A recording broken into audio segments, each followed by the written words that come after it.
Hi everyone, my name is Nikhil and आज के video में हम डिस्कस करने वाले हैं कुछ स्विंग ट्रेडिंग स्टॉक्स के चार्ट एंड ऑफ कोर्स जो हमने लास्ट वीक डिस्कस करे थे उनको भी आज हम यहाँ पे देखने वाले हैं कि उनमें किस तरीके से प्रोग्रेस हुआ है। और इसके पीछे का सबसे बड़ा रीजन यही होता है कि हमें पता चल सके जो भी हम एनालिसिस यहाँ पे कर रहे हैं वो एक्चुअली में वर्क कैसे कर रही है, सो दैट आप लोग भी सिंपली इस चीज को जज कर सको कि ये सारा का सारा जो भी प्राइस एक्शन है मार्केट में कैसे काम करता है ये हम सब लोग जानते हैं, बट किस तरीके से प्रोग्रेस होता है, किस तरीके से काम करता है, ये हमें बहुत कुछ सीखने को मिलता है जब हम इसको अपनी आंखों से हर वीक लगातार देखते हैं कि हमने जो स्टॉक्स डिस्कस करे वो किस तरीके से मूव कर रहे हैं। कुछ कंसोलिडेट करेंगे, कुछ एकदम से ब्लास्ट करेंगे एंड कुछ नीचे की तरफ फेल हो जाएंगे। तो ये एक तरीके से आपकी ऑनलाइन जर्नलिंग चल रही है यहाँ पे, राइट। सो हम आज के वीडियो में स्टार्ट करेंगे अपना निफ्टी 50 से एंड उसके बाद सारे स्टॉक्स की तरफ बढ़ेंगे। सो हम आ चुके हैं निफ्टी 50 के चार्ट पे एंड स्टार्टिंग में मैं आपको एक डिस्क्लेमर दे देता हूं कि जो भी हम यहाँ पे चार्ट्स पे डिस्कशन करेंगे वो सिर्फ और सिर्फ एजुकेशनल पर्पस के लिए है। यहाँ पे मैं आपको कोई भी बाइंग सेलिंग रिकमेंडेशन नहीं देने वाला हूँ। नाउ अगर हम बात करें ना निफ्टी 50 से, तो आज हम कुछ देर के लिए कंपैरिजन करेंगे निफ्टी 50 का और स्मॉल कैप 250 का, और आपको समझ में आएगी इंपॉर्टेंस कि आप कितना ज्यादा किस तरीके से कहाँ पे समय देते हो स्टॉक सिलेक्शन में, उतना ही ज्यादा आपको यहाँ पे बड़ा मूव देखने को मिलता है। नाउ लुक एट दिस, अगर किसी ने कुछ भी नहीं करा होता और निफ्टी के ETFs को बाई करा होता, फॉर एग्जांपल कि आपने एकदम बॉटम पे भी बाई कर लिया होता, तो ये 2 अप्रैल 2026 का जो बॉटम मारा था मार्केट ने, वहां से अभी तक निफ्टी 50 ने या फिर मैं कहूं कि लार्ज कैप स्टॉक्स ने आपको 8% का मूव दिया, राइट। अगर हम यहीं पे स्मॉल कैप को देखेंगे तो ये था बॉटम 2 अप्रैल का, और यहां से लेके अभी तक स्मॉल कैप के सिर्फ इंडेक्स ने 25% के आपको मूव दिया है। Now just think about it कि सिर्फ आपका इंडेक्स 3 गुना के रिटर्न्स दे चुका है, और इसके स्टॉक्स ने क्या करा होगा। तो मैं आपको ज्यादा चीजें नहीं बताऊंगा, अदरवाइज इसको इन्फ्लुएंशियली ले सकते हैं कुछ लोग कि वो अपना सारा पैसा निकाल के स्मॉल कैप स्टॉक्स में डाल देंगे, जो कि उससे भी ज्यादा बदतर काम होगा। तो मैं ये नहीं चाहता हूं कि आप लोग ये समझो कि स्मॉल कैप में कूदना है, आपको ये समझना है कि किस टाइम पे किस में कूदना है। तो या अगेन हम लोग अगर यहाँ पे भी चार्ट्स के बारे में बात करें तो मैं आपको यही बताऊंगा कि निफ्टी में मैं अभी भी उतना ज्यादा बुलिश नहीं हूं, एंड इसके पीछे का सिंपल सा रीजन है कि निफ्टी 50 के स्टॉक्स में कुछ खास हो नहीं रहा है। स्मॉल कैप स्टॉक्स में काफी अच्छी अच्छी चीजें हो रही है, बहुत अच्छे अच्छे रिजल्ट्स आ रहे हैं, एक्सेट्रा, बट हमें अभी भी निफ्टी में कुछ खास देखने को नहीं मिला है। एंड अगर हम यहाँ पे चार्ट्स का डिस्कशन कर रहे हैं तो ये इन्वेस्टमेंट पर्पस के लिए नहीं है, ये मैं आपको इस वजह से बता रहा हूं सो दैट हमें इंपॉर्टेंट लेवल्स पता रहे, सो दैट हम वहां पे स्विंग ट्रेड्स के बारे में सोच सकें। तो जैसा कि अगर हम यहाँ पे एग्जांपल के तौर पे बात करें, निफ्टी 50 में अभी एक और फ्रेश गैप यहां पे बना है। लास्ट टाइम गैप कहां पे बना था, that was the big gap, okay. जैसे ही ये गैप आपका नीचे की तरफ फिल हुआ, मार्केट ने वहां से एक अच्छी खासी रैली शो करी। Now just think about it कि जब मार्केट यहां से ऊपर भागा एक वीक के लिए और इसी बीच में आपने यहाँ पे कहीं कुछ स्विंग ट्रेडिंग स्टॉक्स लिए होते तो आपको यहाँ पे मूव मिलता, यस आपको मिलता, और हमने पास के अपनी वीडियोस में देखा भी है कि किस किस स्टॉक ने किस तरीके से मूव दिया है। नाउ अगर हम बात करें ना कि वापस से क्या ऐसा कुछ हो सकता है, तो अभी यहाँ पे नया गैप फॉर्म हो चुका है। तो यही पूरा रीजन रहता है निफ्टी के एनालिसिस के पीछे कि आप समझ सको कि कहां से मार्केट आके सपोर्ट ले सकता है एंड आपको सपोर्ट पे क्या करना है। नाउ काफी टाइम बाद स्मॉल कैप का चार्ट और निफ्टी का चार्ट दोनों आपस में मर्ज हो रहे हैं, एक तरीके से हमें चलते हुए देखने को मिल रहे हैं। अगर मैं आपको यहाँ पे कुछ चीजें दिखाऊं कि निफ्टी 50 में ये गैप नंबर 1 अभी पेंडिंग है और रेजिस्टेंस 1 के आसपास निफ्टी 50 हमारा आ चुका है। अगर हम यहाँ पे स्मॉल कैप को देखते हैं तो ये अभी अभी नया जो गैप बना था वो अभी पेंडिंग है, एंड स्मॉल कैप भी अपना रेजिस्टेंस नंबर 1 के आसपास आ चुका है। अगर आप थोड़ा पीछे जाओगे तो आपको यही रेजिस्टेंस देखने को मिलेगा मल्टीपल टाइम हिट होता हुआ, राइट। तो हमें क्या समझ में आ रहा है कि निफ्टी 50 और स्मॉल कैप 250 फाइनली एक ही सेम जंक्चर पे आ चुके हैं। अब यहां से आगे क्या होता है ये हमें देखना है। मेरे हिसाब से अभी भी स्मॉल कैप 250 मुझे काफी ज्यादा स्ट्रॉन्ग लग रहा है।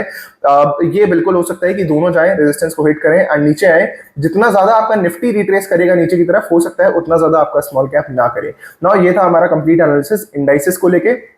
अब चलते हैं अपने प्रीवियस वीक के स्टॉक्स के ऊपर और देखते हैं उसमें एक्चुअली में हुआ क्या है। मैं आपको एक स्पॉइलर देना चाहता हूं कि एक्चुअली में उन स्टॉक्स में अभी तक कुछ भी नहीं हुआ है। तो अगर हम देखें, ये है हमारा प्रिंस पाइप जो हमने डिस्कशन करा था कि हमारा ये reverse head and shoulder pattern बना हुआ था, इसका ब्रेकआउट भी आ चुका है। अब इसके बाद यहाँ पे क्या होता है हमें देखना है। अभी भी स्टॉक अपने रीटेस्ट लेवल के आसपास ही पड़ा हुआ है एंड ये मेरी वॉच लिस्ट का पार्ट बना हुआ है। नाउ ये था हमारा पहला स्टॉक, इसका कंप्लीट एनालिसिस देखना है तो लास्ट वीक वाला जो स्विंग ट्रेडिंग स्टॉक्स का वीडियो था उसको जाके देखिएगा।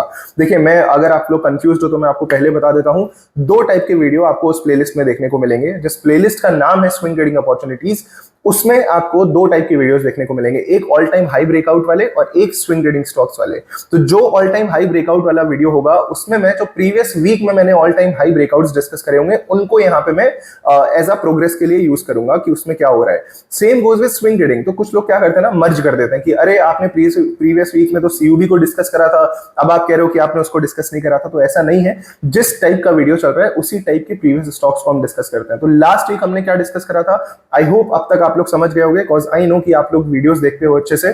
तो हमने क्या डिस्कस करा था, प्रिंस 5 एंड दूसरा हमारा था GPT health care. Okay, so this is GPT health care. अब ये भी एग्जैक्टली वहीं पे रखा हुआ है। अगर आप देखोगे यहाँ पे भी एक अच्छा खासा reverse head and shoulder pattern था, ब्रेकआउट था एंड रिटेस्ट था। और उसमें आई थिंक सौरभ जी का क्वेश्चन आया था कि आपने टारगेट्स के बारे में नहीं बताया। तो अभी अगर मैं यहाँ पे टारगेट्स के बारे में डिस्कशन करूँ ना, तो आपको ये एक गैप देखने को मिल रहा है। तो ये गैप मेरा एक पहला रेजिस्टेंस का लेवल हो सकता है जहां तक ये स्टॉक जा सकता है। And the fun thing is कि ये जो इसका डेप्थ आपको देखने को मिलेगा ना, ये और ये लगभग इक्वल है। तो हमारा रिवर्स हेड एंड शोल्डर का टारगेट और हमारा ये गैप का रेजिस्टेंस दोनों इक्वल है, जिससे हमें पता चलता है कि यही हमारा मेजर रेजिस्टेंस होने वाला है आगे चल के। नाउ ये हमारे दो स्टॉक्स थे जिसमें अभी तक कुछ भी नहीं हुआ है, तो इन दोनों को भी हम अभी अपनी वॉच लिस्ट में ऐड करके रख सकते हैं। They are still on their retest levels. Now अगर हम बात करें और आगे बढ़ते हैं कि आज के कौन से दो स्टॉक्स हैं, तो एक स्टॉक को आप बहुत अच्छे से ऑलरेडी जानते हो, हम उसको डिस्कस करते हैं। तो ये आज का हमारा पहला स्टॉक होने वाला है जो कि काइंड ऑफ फ्रेश है। तो दिस इज विजय डायग्नोस्टिक। अब यहाँ पे क्या हुआ था ना, जब लास्ट टाइम हमने इसको डिस्कस करा था तो स्टॉक ने क्या करा था, एक प्रॉपर ब्रेकआउट दिया था, राइट। उसके बाद स्टॉक ने रीटेस्ट भी करा एंड एक मूव भी दे दिया। So this was the move जिसके बारे में हमने डिस्कशन भी करा था कि कैसे कैप्चर हुआ एंड ऑल। उसके बाद अब यहाँ पे क्या हो रहा है ना, वापस से स्टॉक ने एक reverse head and shoulder pattern बना दिया है।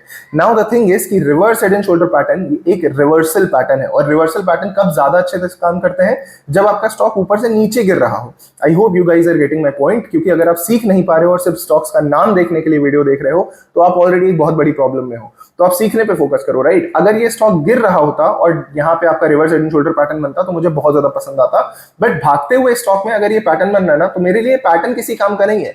मेरे लिए काम का क्या है कि यहाँ पे एक इतने बड़े ब्रेकआउट के बाद, लुक एट द ब्रेकआउट, और उसके बाद फाइनली स्टॉक ने वापस से आके यहाँ पे कंसोलिडेशन करा है। तो अगर इस कंसोलिडेशन का भी ब्रेकआउट होता है तो इसका मतलब क्या होगा कि ये कंटिन्यू हो सकता है, मूव हो सकता है। कोई गारंटी नहीं है, कोई भी 100% चांसेस नहीं है, बट ये मूव आपका कंटिन्यू हो सकता है। इसके पीछे के कुछ रीजंस भी हैं कि स्टॉक में एक अच्छी खासी आपकी ऑलरेडी रैली आ चुकी है, उसके बाद कंसोलिडेशन चल रहा है। दूसरा, स्टॉक के फंडामेंटल्स काफी अच्छे देखने को मिल रहे हैं, रिजल्ट्स भी काफी अच्छे आए थे। तो या these are all the reasons जो इस समय मेरे माइंड में है स्टॉक को लेके। And that was our first stock. Again अगर हम टारगेट्स की बात करें, हम यहाँ पे स्विंग ट्रेडिंग के बारे में बात कर रहे हैं, तो यहाँ पे कोई बड़े टारगेट्स हम नहीं देखेंगे। हम सिंपली अगर यहाँ पे फिबोनाची का यूज करते हैं ना, तो हमें यहाँ पे टारगेट देखने को मिलता है 1540 के आसपास का। अब अगेन ये आपको फिबोनाची के तरीके से मिल रहा है। मैं अगर पर्सनली यहाँ पे हूँ तो मैं तो ज्यादा बड़े टारगेट्स नहीं देखूंगा। अगर मुझे 5-7% भी मिलता है स्विंग ट्रेडिंग में तो मैं बहुत ज्यादा खुश हो जाता हूँ। नाउ सेकेंड पॉइंट पे चलते हैं। यहाँ पे जो हमारा इतना बड़ा ब्रेकआउट है, अगर उसे प्ले करना है तो क्या करें सर, तो यहाँ पे आपका आता है all time high breakout retest वाला वीडियो, जो कि आप जाके चेकआउट कर सकते हो। मैं हर वीडियो में आपको ये चीज बताता हूँ। End of course price action mastery course आपके लिए फ्री है, जल्दी से उसे आप देख लो। जितना आप देखोगे उसको, जितना अच्छे से समझोगे, आपके लिए ही बेहतर रहेगा। ये सारे वीडियोस आपको और अच्छे से समझ में आएंगे। नाउ हम चलते हैं अपने आज के सेकेंड स्टॉक के ऊपर, which is going to be UBL. Okay, so this is UBL. And यहाँ पे भी बहुत इजी चीज है। अब यहाँ पे हमें रिवर्सल देखने को मिल रहा है। जो अभी हम बात कर रहे थे ना विजया में, हर एक चीज का कोई ना कोई कनेक्शन होता है और आपको यहीं पे उसका आंसर भी मिलता है। नाउ लुक एट दिस, ये है आपका monthly chart. Okay, and UBL कहाँ पे पड़ा हुआ है, एकदम बॉटम पे। नाउ हम कुछ इंटरेस्टिंग चीज देखेंगे, तो प्लीज आप यहाँ पे ध्यान देना। यूबीएल हमारा 2009 की ट्रेंड लाइन पे वापस से सपोर्ट लिया था 2020 में, और फाइनली आ चुका है 2026 में यहाँ पे सपोर्ट लेने के लिए। तो एक लॉन्ग टर्म आपका सपोर्ट ट्रेंड लाइन आप बोल सकते हो। आई होप अब आपको एकदम क्लियर दिख रहा होगा। एंड ये आपका कंप्लीटली एक चैनल में भी मूव कर रहा है, राइट। यहाँ पे भी 3 टाइम रेजिस्टेंस लिया, फिर यहाँ पे 2 टाइम रेजिस्टेंस लिया, फिर मल्टीपल टाइम यहाँ पे रेजिस्टेंस लेके स्टॉक नीचे आया। नाउ ये सब चीजें तो हमें समझ में आती हैं। अब आगे स्टॉक में क्या हो रहा है और मैं किस व्यू से इसको देख रहा हूं, क्योंकि यहाँ पे देखने के 2 तरीके होते हैं। पहला तो ये कि एक इंसान ये सोचेगा ना कि अब ये बॉटम पे है, इसको यहां से अगर बाई करा तो ये हमें 60-70% के आसपास के रिटर्न्स दे सकता है। दूसरा तरीका यहाँ पे देखने का क्या होता है कि मैं एज अ स्विंग ट्रेडर यहाँ पे एंट्री करूं, और जो भी मुझे बाउंस बैक देखने को मिले, छोटा मोटा जो भी मुझे बाउंस बैक देखने को मिले, क्योंकि मंथली एक कैंडल अगर मंथ की ग्रीन बन जाती है ना, तो आपको 10-12-15% की रिटर्न्स यूं ही देके चली जाती है। यहाँ पे अभी ऐसा कुछ हुआ नहीं है, बट मैं आपको बता रहा हूं कि अगर सपोर्ट पे ग्रीन कैंडल बनती है तो कितनी बड़ी बन सकती है। नाउ अगर हम यहाँ पे इसको दोनों तरीके से देखने की कोशिश करें कि हम यहाँ पे सोचें कि चलो यार इसको मुझे स्विंग ट्रेड के लिए भी देखना है और 60-70% का ये जो पोटेंशियल है उसके लिए भी देखना है, तो अगर मैं इतने बड़े पोटेंशियल के बारे में बात कर रहा हूँ ना, तो मुझे यहाँ पे क्या देखना पड़ेगा कि लास्ट टाइम जब स्टॉक ने इतना बड़ा ऊपर की साइड मूव दिया था तो उसने कितना टाइम लगाया था। तो ये तो चलो कोविड का टाइम था, तो मैं यहाँ 2020 से नहीं पकड़ूंगा, जहां से एक्चुअल मूव शुरू हुआ है वहां से हम लोग देखेंगे तो हमें क्या पता चलेगा। क्लोज टू 1 साल लगा स्टॉक को ऊपर जाने में। 1 साल में कितने क्वार्टर्स होते हैं? 4 क्वार्टर्स होते हैं, तो मतलब 4 क्वार्टरली रिजल्ट्स कंपनी को अच्छे पोस्ट करने पड़े होंगे, तब ये स्टॉक आपका इतना ऊपर गया था। इसके बाद अगर हम बात करें, अगर अभी यहां पे हम इसको यही चीज करके होल्ड करना चाहते हैं, 60-70% के रिटर्न चाहते हैं, तो क्या हमें इसके फंडामेंटल्स को नहीं चेक करना पड़ेगा? बिल्कुल चेक करना पड़ेगा। एंड अगर आप ऊपर ऊपर से भी देखोगे तो स्टॉक का पी आई थिंक आपको 100 के आसपास का देखने को मिलेगा। एंड आई डोंट नो कि किसी लार्ज कैप कंपनी का अगर स्टॉक का पी मुझे 100 दिख रहा है तो मैं उसमें कितना कंफर्टेबल हो पाऊंगा उसको 1 साल के लिए होल्ड करने के लिए, बिकॉज आई डोंट नो कि 1 साल लगेगा कि यहाँ पे 2 साल ले लेगा, वी डोंट नो कितना टाइम लगने वाला है। सो इस वजह से मैं इसको इतने बड़े टारगेट्स के लिए नहीं देखने वाला। यहाँ पे मेरा एक स्विंग ट्रेडिंग के लिए एक सिंपल सा तरीका क्या रहेगा कि अगर मैं आऊं डेली चार्ट पे तो मुझे क्या समझ में आएगा कि ये जो हमारा मेजर सपोर्ट है ना, यहीं पे ये रिवर्स हेड एंड शोल्डर का पैटर्न बना रहा है। नाउ लुक एट दिस, जैसे हमने विजया में बात करी थी, अगर स्टॉक गिर रहा होता है तो वहां पे आपके ये रिवर्सल पैटर्न्स अच्छे से काम करते हैं।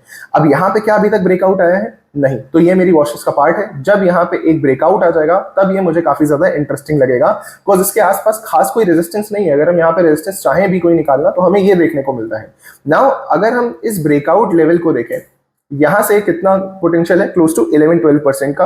अगर ब्रेकआउट कैंडल क्लोज हो भी जाती है, थोड़ा ऊपर थोड़ा नीचे, रीटेस्ट के बाद भी, तब भी इजीली यहाँ पे 5-7% का पोटेंशियल हमारे पास बचा रहेगा।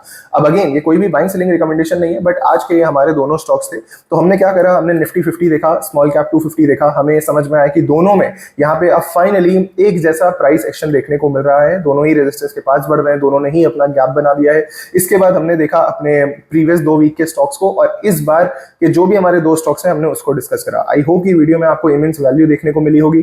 अगर आपको वीडियो पसंद आया then do hit the like button. हम लोग 2000 सब्सक्राइबर्स के बहुत ज्यादा क्लोज आ चुके हैं, एंड आपने जो प्रीवियस वीडियोस को इतना ज्यादा पसंद करा है वो मुझे देख के काफी ज्यादा अच्छा लगा। तो या keep on liking the videos and आप लोग देखते रहो। अगर आपको कुछ भी डाउट है, कमेंट सेक्शन आपके लिए ओपन है, you can simply ask me any type of question you want. Okay, so till then thank you so much for watching, and हम लोग मिलते हैं नेक्स्ट वीडियो में। All the best.